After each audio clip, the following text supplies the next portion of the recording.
सांगितलं होतं की जिल्ह्याचे खासदार, जिल्ह्यातले आमदार, शिवसेना उभाटा गटाचे ओमराजे निंबाळकर हे गावकीपेक्षा भावकीवर लक्ष आहे.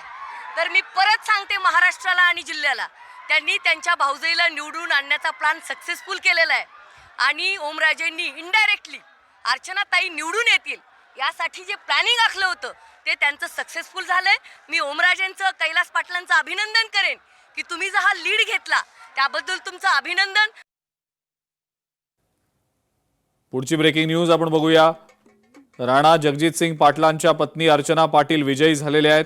धाराशिव मधली ही अपडेट आहे. अर्चना पाटील यांनी सक्षणा सलगर यांचा पराभव केलेला आहे आणि त्यांचीच प्रतिक्रिया आपण काही वेळापूर्वी पाहिली.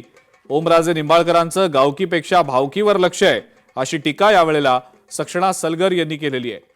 ओमराजेंवर त्या टीका करतायत. तर तिकडे परभणीतली अपडेट आपण बघूया. सुरेश वरपुडकरांची घराणेशाही जनतेनं नाकारलेली आहे. वरपुडकर कुटुंबातील 5 पैकी 4 जण निवडणुकीमध्ये सपशेल पराभूत झालेत.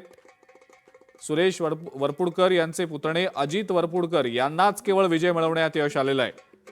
उर्वरित जे उमेदवार होते वरपुडकर कुटुंबातले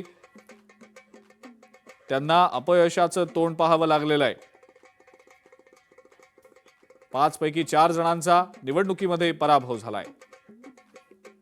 तर पुण्यातली ब्रेकिंग न्यूज. कारेगावात निर्मला नवलेंना पराभवाचा धक्का बसलाय.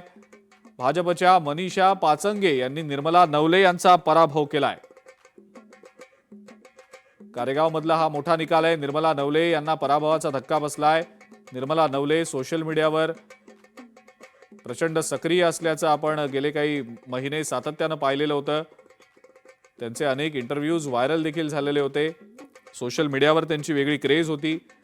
अशा निर्मला नवलेंचा पराभव झालाय. पुढची बातमी पंढरपूर मधली आहे. राष्ट्रवादीच्या मयुरी बागल यांनी विजय मिळवलेला आहे. मयुरी बागल यांचा 900 मतांनी विजय झालाय. भाजपच्या उमेदवार मोनिका काळे यांचा पराभव झालाय.